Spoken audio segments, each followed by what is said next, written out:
On this episode of Still Loading, hey man, kids' games are scary too.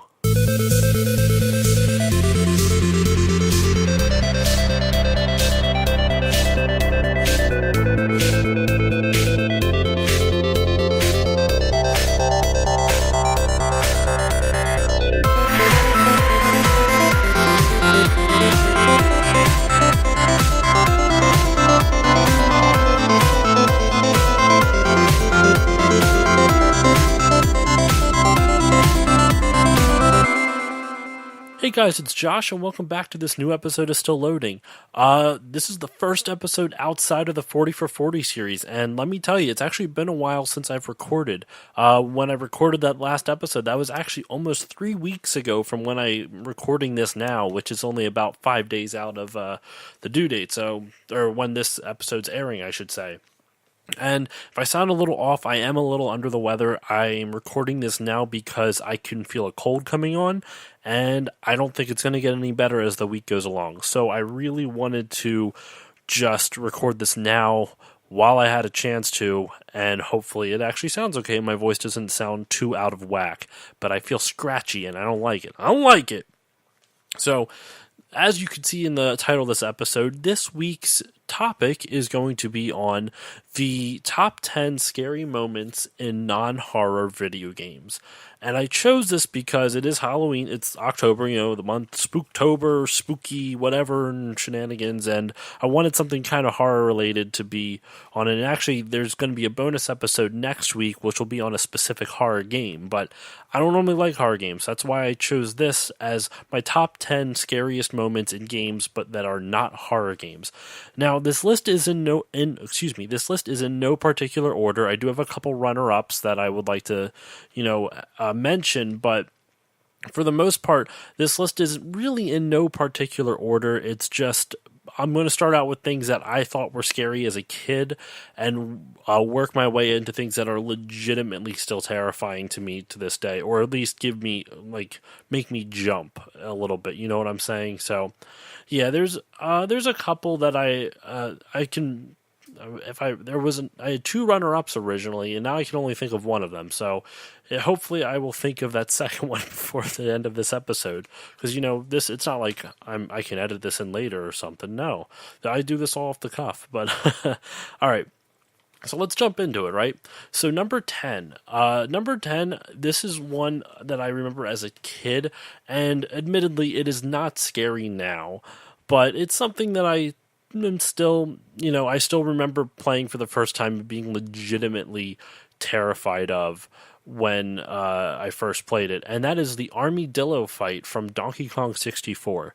Now, for those who have played this game, if you remember the Armadillo fight, he's really not scary at all. He is this goofy-looking armadillo, armored armadillo, hence Armadillo, who's got two cannons on the side of his body, and he shoots at you, and he shoots at a very particular pattern. It's really easy to dodge, it's really easy to figure out the pattern, and it's as simple as that.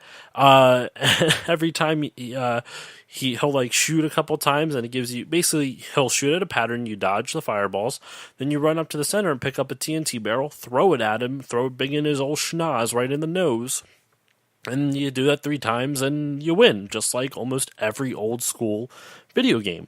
And that's the whole point that's the boss fight. Very simple, really dumb, but I remember as a kid, it scared the crap out of me, and I still don't know why, because every time, so he'll do his fireball moves, shooting fireballs where you dodge, and in between him stopping the attack and you hitting him in the schnoz with that TNT barrel, he does like a dumb maniacal laugh, like a almost like a Waluigi type of laugh, like It's really comical. It's so over the top, but for some reason as a kid, it just scared the ever-living shit out of me, because it was the first boss fight of the game, and I remember Donkey Kong 64 was my first, fully 3D game that I can remember, because I played a lot of 2D stuff beforehand, but I didn't really get into the N64 until later, and so, as you may have heard before, it was my first actual console that I owned. Until then, I would play 2D 16-bit and 8-bit games over at friends' houses and neighbors' houses and things like that. And I just remember playing it, and it scared the living shit out of me. The world, first of all, was huge in Donkey Kong 64. I am going to do a full episode on this game because it really, there's a handful of games in my life that really cemented this like love of games that I have, and Donkey Kong 64 is one of them. And I'll go into more of the details as to why that is when I inevitably get to do an episode on DK64, but more on that when we get to it. So, like I said, though, it's the first real boss fight of the game. You go in there, and it is thunder and lightning. It's raining. You hear this, like, dun, dun, dun, dun. That's the Mario music, but I was literally about to hum the Mario music, but you hear a big menacing, you hear this loud menacing music, and you hear thunder and lightning, and it's raining, and this giant thing comes out of a cave, rolls out, and it's all big and metal, and all of a sudden, it's an armadillo, pops out of the armored case and starts laughing at you. That terrified me as a child. And like I said, I'm doing this list to go from things that are not scary at all now, but terrified me as a child, to things that legitimately still give me a little bit of the willies. Sometimes things that legitimately still scare me. But yeah, so Armadillo is the first one on my list. And like I said, once again, this is not a comparative list, and it's, actually, I didn't really disclaim the second part of this, but it's all my opinion. Like, this is just all stuff that I remember. I didn't want to put anything on here that was not something that I haven't played before. I didn't want to just say, oh yeah, this is an infamous scary moment from a game, and if I played it too late too late in life and it doesn't scare me, or if I didn't experience it personally, I didn't want to include on this. And there's a lot of gaps in my gaming knowledge, and you know what? I'm going to say it again at the end of the episode, but I'd love to hear from you guys. What are your favorite or scariest? What do you think are the scariest moments from non-horror games? So anyway, I know I kind of derailed that, and I probably should have put that in the beginning, but once again, I don't edit this. This is all off the cuff. This is what you come for, right? I mean, I hope so. Anyway, please keep listening. Don't stop. Okay, so let's go on. So that was number 10. Number 10 was Armadillo from Donkey Kong 64. And that legitimately, like I said, scared the crap out of me as a kid. Another thing, number 9 now. The next thing, this is also kind of along the lines of like things that scared me as a kid. Well, it is, I would say it's the last one, as there's only 2 that I on this list here that like scared me as a kid but really aren't scary now. All the others I feel like I could still make a case for as being legitimately scary, even if you're no longer scared by it. Like the concept of it is scary, So anyway, number 9 is the Spider Cave section area from Jak and Daxter: The Precursor Legacy. So for those who have played this game, as you get far enough into the game, it's one of the last areas. So the way Jak and Daxter is built is that you have a hub like town area and 3 3 different areas to explore outside of it. This is actually I want to say, if I remember correctly, it's the 3rd hub area, and that hub area is one of the last areas in the entire game, like one of the last levels or hub areas in the entire game. And Spider Cave, it's interesting to get to. You have to ride minecarts to get there. And it's not like you can just hop in and it'll take you there. It's actually a little difficult to get to if you're not good at the platforming, which, early 3D platforming. Granted, this is PS2, so it's not quite N64 early, but still early in the PS2 life cycle's platforming. And so you get there, and I just remember it's very dark. It's a very the sound is very ambient. It's not like much of a melody. It's got a little bit of one, but it's meant to more like make you a little bit uneasy versus having some catchy melody. And these spiders drop from the ceiling and shoot like dark eco balls at you. And then there are these horrifying looking centipedes in these rafters, and they're crawling in and out of it. And, it just give me the willies. The idea of the centipedes still give me the willies, but in the game they're so comedic looking. They're really not that scary. And yeah, it's legit. It still scares. It doesn't scare me to this day, but it's still I have such vivid memories of how uncomfortable it made me. And the crowning moment in that entire area is as you get far enough into the caverns, there's a power cell. For those who haven't played, you collect power cells. It's a big collectathon. Is the original Jak and Daxter, and the second and third has elements of that, but in any case. So you go to the back of the spider cave, and towards the one of the back areas of it, there is a smaller cave like in the wall, and as you walk up to it, you see the power cell at the end of the cave. However, there are tons and tons of spider eggs all lining up the sides of the cave, all everywhere, and you have to fight your way through it. And it is, I remember it scared the shit out of me I was so terrified of that when I first played it, because it felt like, I didn't watch Alien then, but it felt very alienish at the time, like you're getting swarmed by all these things. And it just, scared me. And it just, seeing them, and like I said, in retrospect, not that terrifying, but when that game came out and I played it, it scared the crap out of me. And I wasn't even that little, to come to think of it, which is a little bit more depressing. I must have been like 13 or 14, because, let me see. That game came out in 2002, so I would have been like 13 or 14. Yeah, so I was probably like 13 or 14 when I played it, and it legitimately scared me. It was that, especially that cave thing, like I said, the cave inside a spider cave filled with all those spider eggs just gets me every time. But okay, so that's number 9, Spider Cave in the Jak and Daxter, the Precursor Legacy. Now, moving on, and I'm looking at this, and I really, I'm trying to organize this on my head, because I wrote these all down. You'd think I would be more prepared than this, but, once again, this is what you come for. Me being totally and completely prepared. But alright, let's move on to number 8 now. So number 8, it's a little bit, this is a good one. So number 8, we're going to go with Spelunking from Minecraft. Now, this is probably one of the newer games on this list. I think, actually, looking at my list now, I want to say it is the newest game on this list. But for those who have played Minecraft, it's not really meant to be scary at all. But I still get freaked out in this game. Now, this is a game that I legit, it was scary when I first played it, and it's still scary to me now.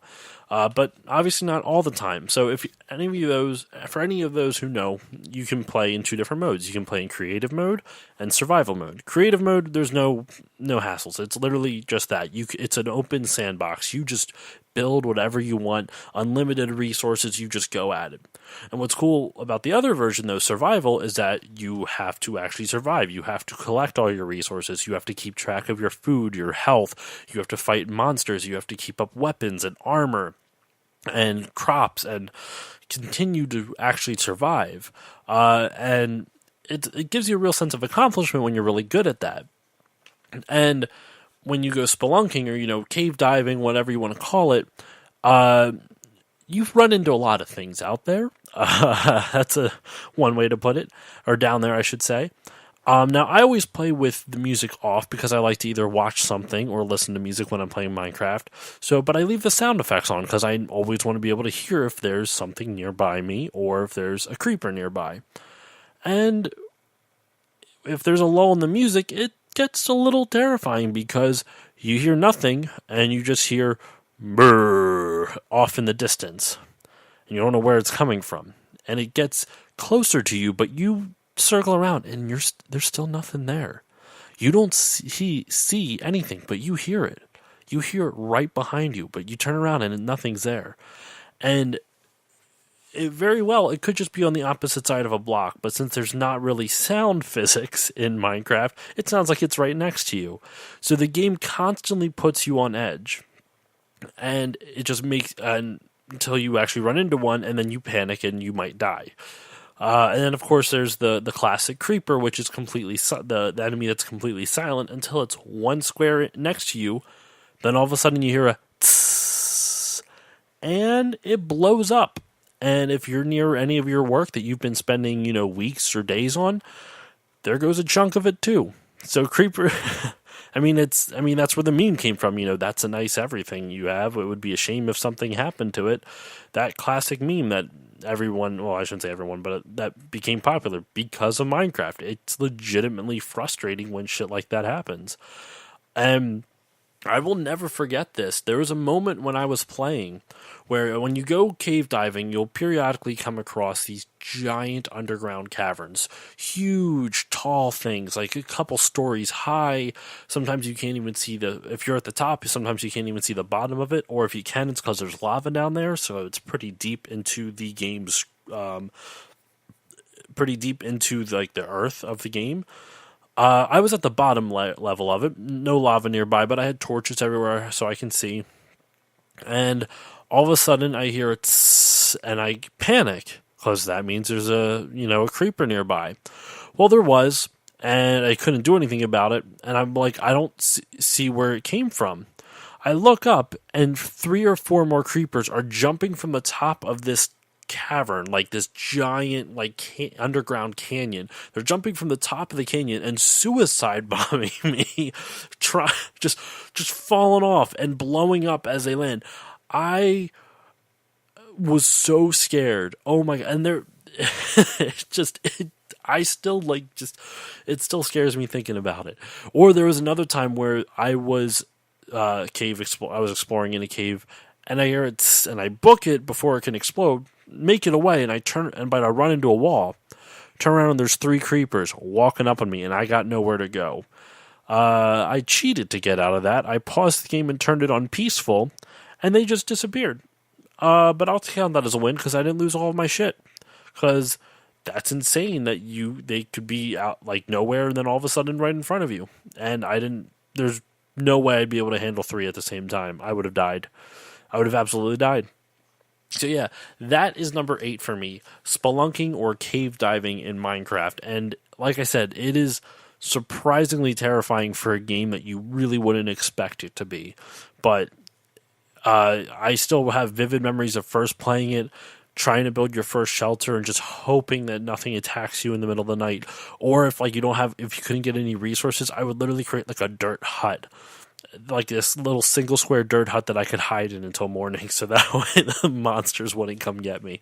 God, I still love that game. I don't play it as often as I used to, but every now and then I go back and I'll go on kicks where I'll play it for a couple of months, and it's still just as much fun as the day I first played it.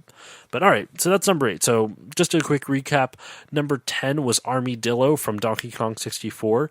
Number 9 was the Spider Cave from Jak and Daxter, the Precursor Legacy. Number 8 was Spelunking from Minecraft.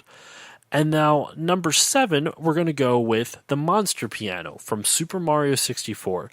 So for those who have played Super Mario 64, the game is awesome. One of the best 3D platformers, probably one of the 3D platformers, not probably, definitely the 3D platform that defined all other 3D platformers. One of the most important games of all time. However, there's one random moment in that game where there's a secret level for Boo. You can go fight in Boo's house. And there's a secret level, and as you're exploring the house, the mansion, in Boo's mansion, I mean, yeah, there's the normal Boos, and it's a little creepy, but you know, the music puts you on edge a little bit. But what's really scary is that in one room there's a piano, and you don't think anything of it. However, as you walk up to it, all of a sudden it comes to life. It's like a grand piano, you know, like one of those giant ones with the giant lids on top of it to open up to really increase the sound from it. Well, that opens up, grows teeth, and just starts it almost looks like a mimic out that you would see in like D&D or like Diablo or something, and it just starts and starts chomping at you. I don't even know if you can kill the thing. I probably should have looked that up. Those people listening, if you can kill it, message me, stillloadingcontact@gmail.com or Facebook, Twitter, Instagram @stillloadingpod on all of them. Shoot me a message. Let me know if you can actually kill this thing. I just ran the hell away. It scared the fuck out of me. There's no way I'm fighting that. Nope, I'm good. I can live without fighting a monster piano. Alright, that's a short one, but there's not much to really describe about that one. There's not a whole lot of nostalgia behind it for me because I only recently beat Super Mario 64, but it still got me even now, and it's still legitimately kind of terrifying when you think about it. Like, if the game's all kind of happy-go-lucky, then a piano grows teeth and tries to eat you. Yeah, it's not just like some kiddie fantasy blown up inside your head. That's kind of terrifying. But okay, so that was number 7. So number 6 are the descendants from the first Uncharted game. So one of my favorite game series of all time is the Uncharted series. And then once again, like I said with DK64, I do plan on doing a full episode for each of these games at some point in time. But we'll go into more detail, of course, when that episode comes. So in the first Uncharted game, there's these monsters called Descendants, and the game takes a real left turn when these guys get introduced, because up until this point, it felt very Indiana Jones had this kind of stuff in it too, but it just felt very straightforward action platformer. Nothing too outlandish, nothing too crazy. But there's a moment in the game where you're in a tomb with Elena, one of the other characters from the game, for those who haven't played, and she is able to get up to the top, and all of a sudden, Drake is cordoned in by some of the bad guys that have been chasing him throughout the whole game. Nathan and Drake, for those who don't know, is the main character of the game, and he's been cornered by a bunch of bad guys. But all of a sudden, they're freaking out because they're like, "Didn't you see them?" And he's like, "What are you guys talking about?" And he's like, "Oh no, they're coming," and everyone else is freaking out. Drake's just confused, and these horrifying-looking zombies just crawl. They get introduced because the guy who's like the most nervous, all of a sudden you see a hand on his leg, and he gets pulled down and screaming, and he gets pulled down. He's wrapped up in these like gray thing's arms, and he gets pulled off into a pit. And next thing that pops up, you see a zombie, and they're called Descendants. And if I remember correctly, they came in from the game because those who, essentially kind of inhaled the dust from the statue, which I don't want to spoil what the statue is, because if those have not played the game, I don't want to spoil it here. I will spoil it when I cover the episode, but not right now. In any case, tons of them just start crawling out of the stone walls, and you're surrounded, and you have to fight them with just a pistol, and it is legit terrifying. And he has he's really an enemy, but friend for the moment, because they're trying to not die. This guy named Eddie Bracha, I can't remember his last name, but they fight their way, and he almost spoiler alert, he almost makes it. He gets dragged down by one of the Descendants and bit in the neck. It's a very pleasant thing. So yeah, anything with it's very Indiana Jonesy, because Indiana Jones it's all like action and adventure and that kind of thing, and it takes a left turn into the occult and gets into crazy supernatural type of things, and that's exactly what this was. It was a little supernatural, and it was a little freaky at first, and I still hate that section. You hear all the creepy noises from you hear all the creepy noises, and they crawl on all fours, and they can climb walls and jump, and they move really fast, like the zombies from what is it, that 28 Days Later or whatever movie, which I hate that movie, but neither here nor there. I'm not a horror fan, you can't blame me. But yeah, it's a terrifying experience. It's a terrifying moment in that game, and I love it. I mean, it's one of my favorite game series, like I said, but it is legit terrifying to experience. And things that are also terrifying and kind of like an action platformer brings me to number 5. Number 5 on this list is the Metroids from pretty much any Metroid game. Now, the first Metroid game I personally ever played was Metroid Prime. And I did end up playing, some of the original Metroid, some other stuff before I actually got far into Metroid Prime. But the whole reason I never beat Metroid Prime was because of the Metroids. The fact that there's these hovering things that kind of dance around and they grab you, and they start sucking the energy out of you like a leech. And the only way you can do it is by curling up into having Samus curl up into a ball and using like bombs and shit on them. And then at the end of Metroid Prime, you have to shoot them with the different color. They're color coded, and depending on what color they are, determines what weapon you shoot them with. And I don't know why, but when I played it, I just couldn't get it. I understood the concept. I understood what I had to do. A friend told me, but for some reason, I don't know. Maybe I was colorblind, which I don't. As far as I'm aware, I'm not. But it just. I could not get the pattern down. I could not figure out which one to shoot them with, and it drove me nuts. I hated it. Oh my god! And they charge you. They were super fast because there's this giant open. I just remember being a giant open cavern, and this thing just charges you, and you only have like a fraction amount of time to actually shoot it. And let alone like once, let alone like 3 times. Now, granted, I would assume that you're supposed to shoot it, dodge, turn around, shoot it with the next thing, dodge. And the thing is, it's not even like it. It's like one weapon for each color type. So let's say it's a color type. I forget what all the colors signify. Let's say it was yellow for like the plasma or the regular blaster, blue for ice, and purple for Phazon or whatever the. It's been so long since I played Metroid Prime. I apologize for all those who are like screaming at me trying to tell me what it is. But basically, Samus has 4 different kinds of blasters in the game: Wave Beam, Ice Beam, regular beam, and then like I think that was it. Maybe a Phazon beam. I forget. In any case, you also have missiles and super missiles and stuff like that. And you're supposed to then shoot it based on, so like yellow would be like the regular, blue would be ice, like I forget what the color for the wave beam was, maybe purple or green or something like that. In any case, it would start out, let's say, as yellow, so you'd shoot it with the regular blaster.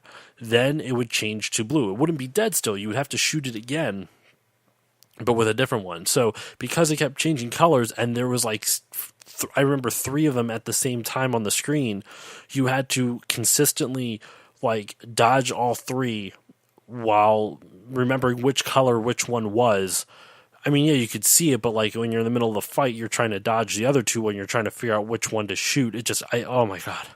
Now, with all that said, it has been like 15 years since I've played it last, so all of this could have changed, and I was probably much worse back then, and I'm probably worse now, but I'm still willing to give it another shot. Metroid Prime is on the list of games that I own that I do want to beat. I got so far into that game.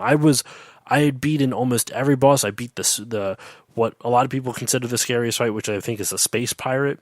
That was a tough fight, but it wasn't necessarily scary. Like, I was able to get his pattern down so I couldn't get hit. It was just hard for me to hurt him.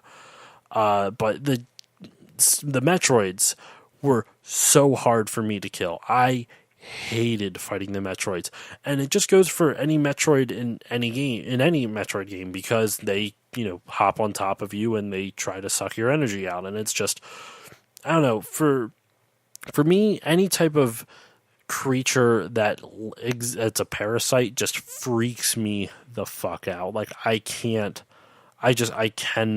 handle it. And wow, I'm doing really well with these transitions, because number 5 was Metroid. Number 4, in speaking of, oh wait, no, I'm sorry, almost great at transitions. Number 1's going to be dealing with that, but number 4. But yeah, so before I go on to number 4, just to wrap up number 5, the Metroids. Yeah, just terrifying, really terrifying, and I wish I had a different adjective to use. Horrifying, terrifying, scary, spooky. They weren't spooky. It just creeped me out. I couldn't do it. That's the whole reason I stopped playing Metroid Prime, because I just could not figure out how to beat them, and I panicked so hard every time I had to fight them. Maybe 10, 15 years later, retrospect, I should give it another shot, right? But all right, so that was number 5. So let's move on to number 4. Number 4 is the dentist's office in BioShock. Now, a lot of people may consider BioShock a horror game, and it kind of is, but it also kind of isn't. I know this is kind of like a weird choice to put on there, because BioShock, a lot of people consider horror, and for good reason. It is very creepy. The atmosphere really makes it, I would say the atmosphere more than anything makes it a horror game. Because, don't get me wrong, you're still fighting psychos that are trying to hit you with like wrenches and shit, or shoot you with guns, but I would say the reason that's terrifying is because the atmosphere is just so well made. Like, the game developers, the game designers did such an expert job at crafting that world. I want to do a full episode on BioShock as well. Like, the game is just so well made. It's one of my personal favorites of all time. Like, the story and everything. Like, I need to stop myself, otherwise I'm going to go on a tangent of how much I love that game.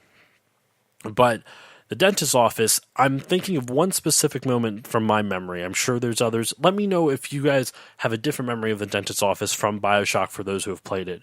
But there's a moment in it where you're walking into this dentist's office area, and there's a big, there's a big wooden floor, there's some trash here and there, and a spotlight on it. But you can still see everything.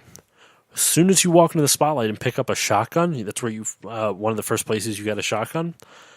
All the lights except for that spotlight go out, so you can't see anything, and all the doors close. And next thing you know, you just see the splicers, or the crazy people that I was talking about. Once again, for those who haven't played, splicers are the crazy people that try to kill you in the game. So these messed up people come out of the splicers, just swarm you from outside, from the darkness. Like, you don't see them, you just see them rush out of the darkness, and they just start attacking you. Oh my god, because they'll hit like 2 or 3 at a time, like you're just constantly on the run. And you don't want to run into the darkness because you can't see anything in there. All you can do is really see just the light from the spotlight on the floor. And you're just running in circles trying to like take these guys out while also not getting hit by any new guys just sneaking out of the darkness.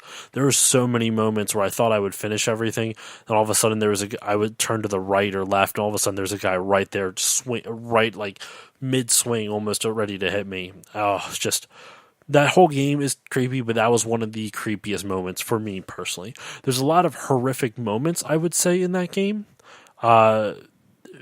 I just can't remember any of the characters' names because it's been, once again, about 10 years since I last played it. But there is a lot of horrific moments in the game, but it's that the dentist's office specifically just freaked, like, it scared me. It scared me so bad. All the others are horrific, but like there's no jump scares. It didn't like scare me. I don't know. BioShock didn't scare me all that much. It did initially, but like once you get past the initial creepiness, it just becomes like you just get used to it. And that dentist thing just really that messed with my head. That hit me hard. But all right, so let's move on. That was number 4, the dentist's office.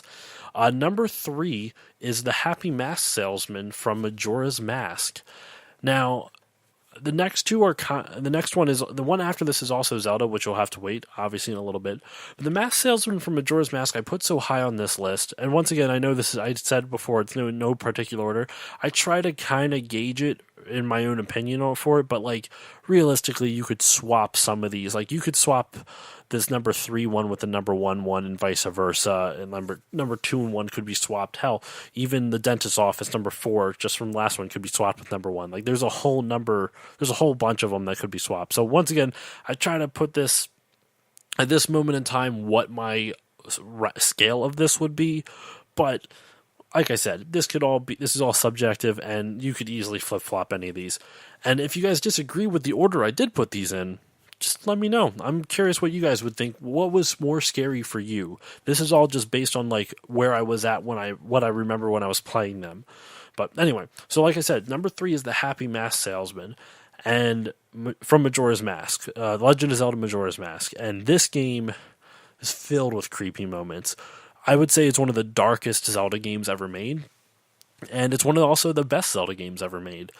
And the Happy Mask Salesman is terrifying because he's one of the first people you meet, and you see Link, because Link gets turned into a Dooku or a Deku Scrub, and it's this cute little thing walking around, and the first thing he says to you is, you've met with a terrible fate, haven't you?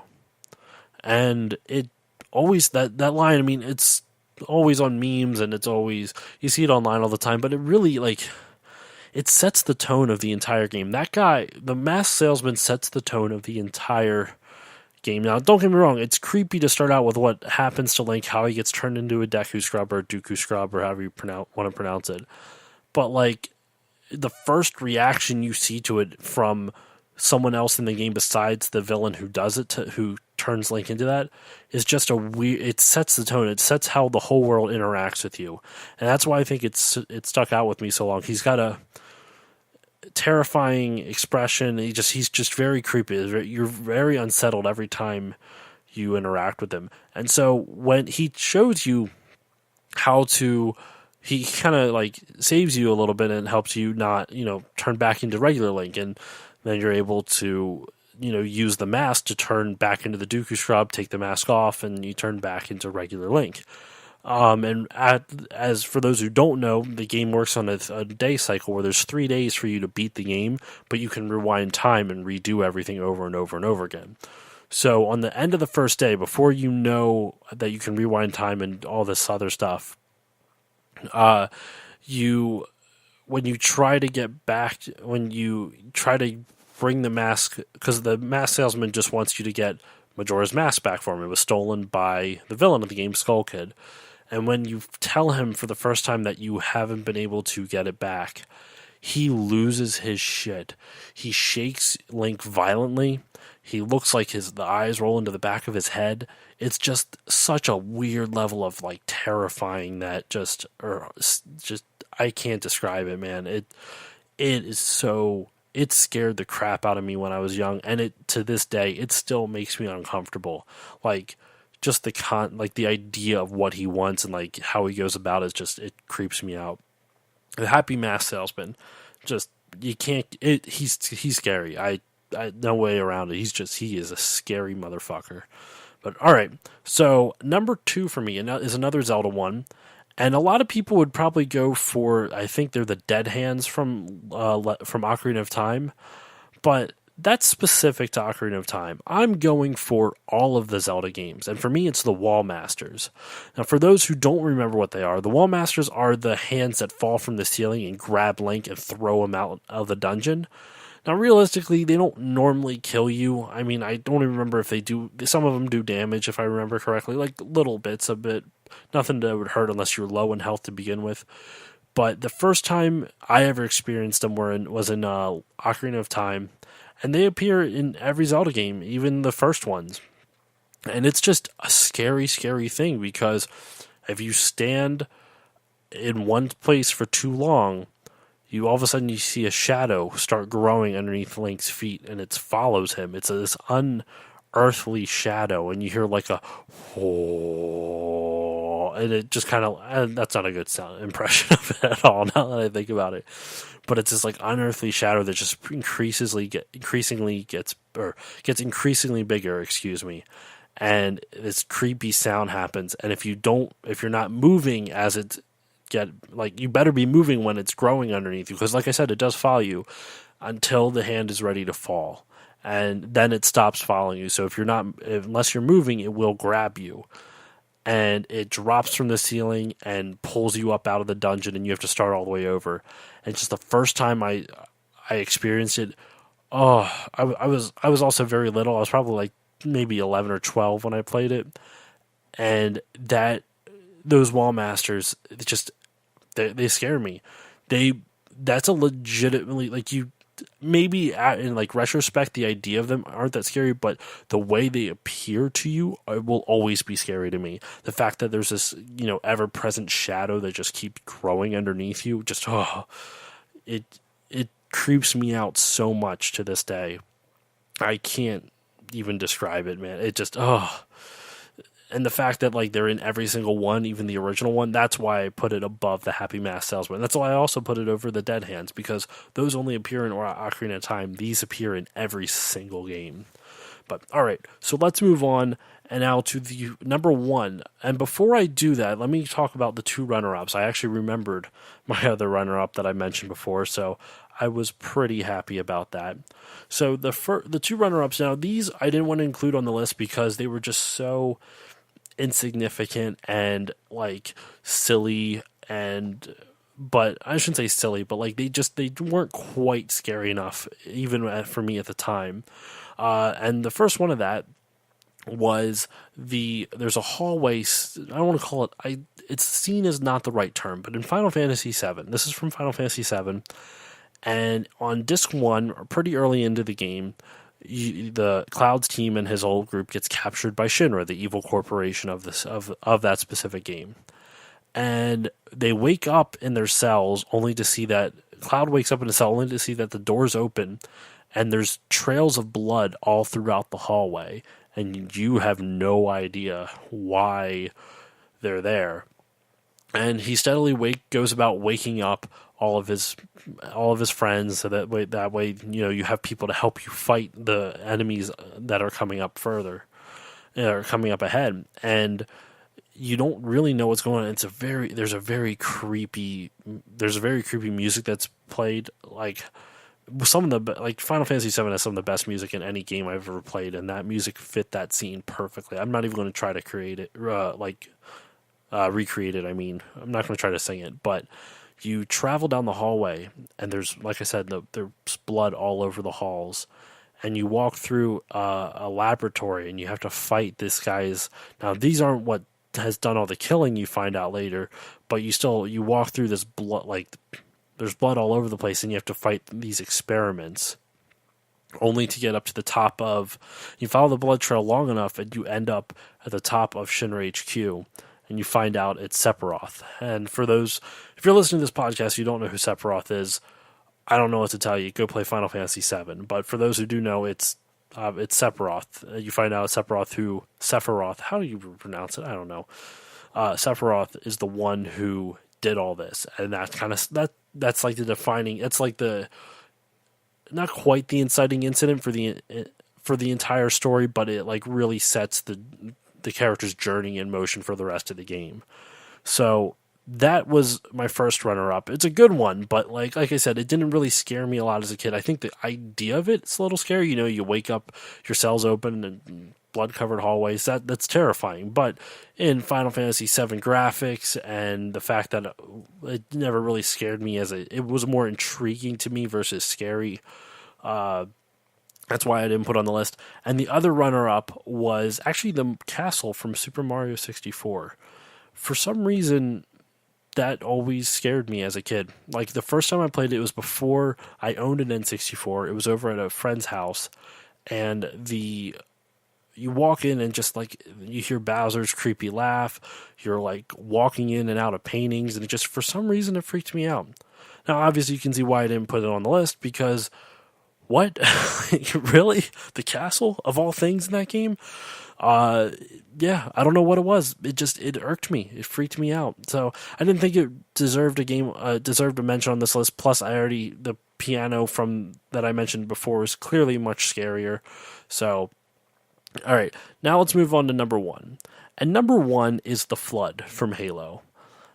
I love the Halo games. I love the Halo series. It's hands down one of my favorites.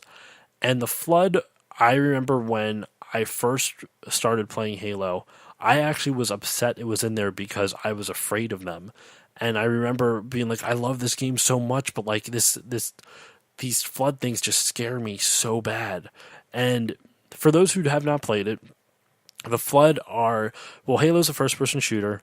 And it's all just a normal, fun first-person shooter, good storyline it has a great storyline in general.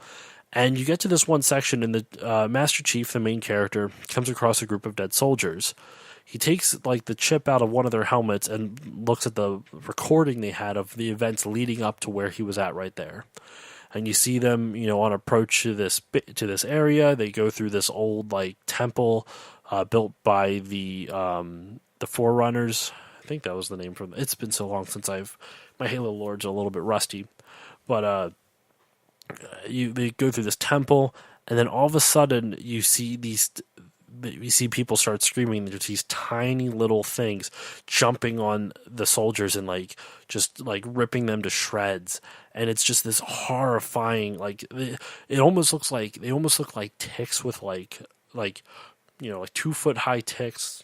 Yeah, like 2 foot high ticks with like already kind of like it's already had a little bit of blood sucked. This is a really gross analogy. I'm so sorry, but like they got like really like kind of big backs and it looks like balloons almost. That's a better way. Like green balloons, like lime green balloons, and they have these tentacles. And they basically what the Flood does is that they kill the host. They kill people. And then they use their body as a host. So it kills the host. They're a parasite that literally kills their host. And it can reanimate the body and use it to however they want.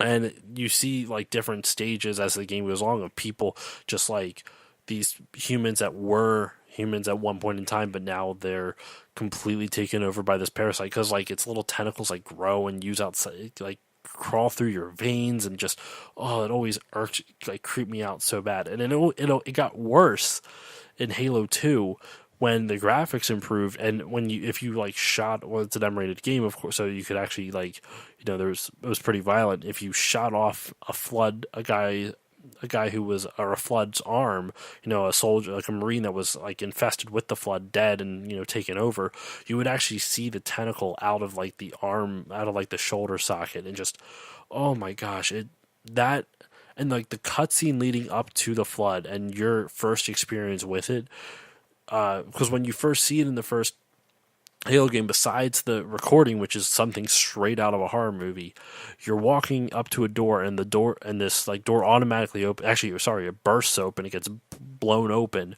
and all of a sudden, this wave of these like little like Flood things like start like spewing out from this door frame, and you're just spraying, hoping that they don't get to you. And thankfully, the Chief has, since the Master Chief has like shielding on his armor, it protects him from them, but it's still like, if there's too many of them, they will kill you, and they only get harder in the later games. Like the first one, you don't even have to worry. You can get hit with so many of them before they'll actually hurt you. But in like Halo 2, they take you down pretty fast, and from all the subsequent games, they take you down pretty fast.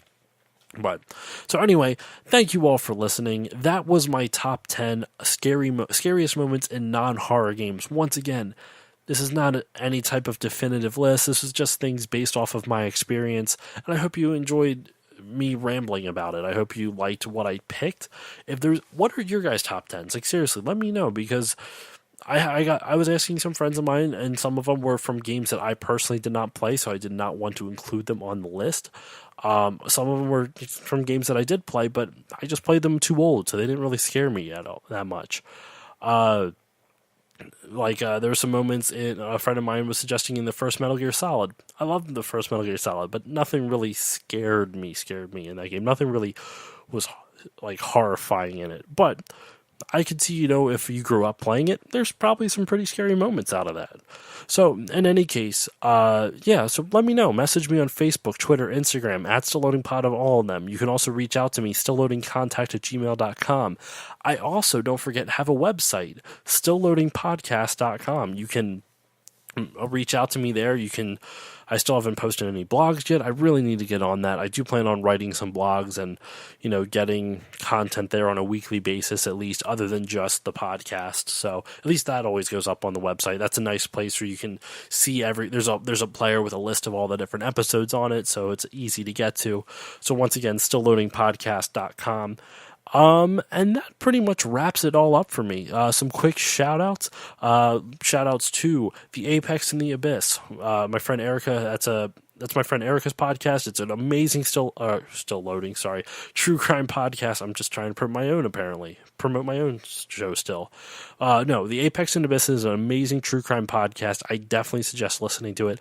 I'm not a big true crime podcast fan, and I can say this without any, hint. I don't know. I was going to say hint of irony, but that sentence doesn't really apply here. But but in all honesty, I think her show is 10 times better than this one. So if you love this and you like true crime, I should definitely point that out. If you love true crime, hers is one of the best podcasts out there. Go listen to it. So then also besides her, Two Guys in a Game and The Hotter Show, both amazing podcasts. They've been friends of mine for a while now. TJ from the two shows was just on the last episode with me for WrestleMania, the last episode of the 40 for 40 series. Also, the No Geeks Allowed podcast. That's KNOW, No Geeks Allowed. Fantastic show, excuse me. James and Brian are really good guys. They've been on my show for another of the 40 for 40 series, the Vice Project Doom episode, VPD, for those who remember that one. And go check out their podcast. Also, The Amazing Nerd Show, Drinks with Larry, all really, really good podcasts. And I'd also like to give a shout out to some of my new favorite podcasts. Singing Mountain, which is a video game music podcast hosted by Drew Mackey. Really awesome show. I'm only about 12 or 13 episodes in right now, but I'm really enjoying what I'm listening to. And if you also like video game music, also check out the Super Marcato Brothers podcast. That is Marcato spelled M-A-R. Actually, you know what? Let me look this up just to make sure that I'm giving you the correct information. I'm also trying to vamp while I type somewhat quietly into the computer. Yeah. So Marcato is spelled Marcato Bros. So the Super Marcato Bros. It's a video game music podcast with two musicians, Carl and Will Brueggemann. They are really knowledgeable. They actually know music theory. I don't, so it's always interesting for me to hear them talk about, like, in a music theory perspective, from a music theory perspective, why they like specific songs. And I like the Singing Mountain one because he's like me. He loves music, but he may not have, the whole 100% music background, but he is very well versed. He's so good. Drew is so good at describing what the songs make you feel. Like, I wish I was that good at it. Like, I wish this top 10 was as good as half of his episodes, because he's so good at just, like, at describing it, how those songs make you feel. So seriously, go give them a listen to Singing Mountain and the Super Marcato Bros podcasts. They're not related to each other, but they're both video game music podcasts. And that should really wrap this all up. So once again, thank you all for listening. Please remember to rate, review, and to subscribe to the show. I never really say that enough because I never think about it, but rating and reviewing really helps the podcast out, especially on iTunes. It helps get more noticed, so please consider doing that. It just takes a moment of your time, even if you want to just say awesome show and hopefully 5 stars. But in any case, please remember to rate, review, and please remember to rate, review, and subscribe. Also, you can check me out on Twitter, Facebook, and Instagram at StillLoadingPod on all of them, and reach out to me either through the website, stillloadingpodcast.com, or email me at stillloadingcontact@gmail.com. So that about does it. So thank you all for excuse me, I can't even speak, even though I'm trying to wrap this up. It's really late. I'm sorry. This is almost like, what time is it now? It's past 10 o'clock and I have to wake up early tomorrow. So, in any case, thank you all for listening. I will see you all next time, and have a good week, everyone.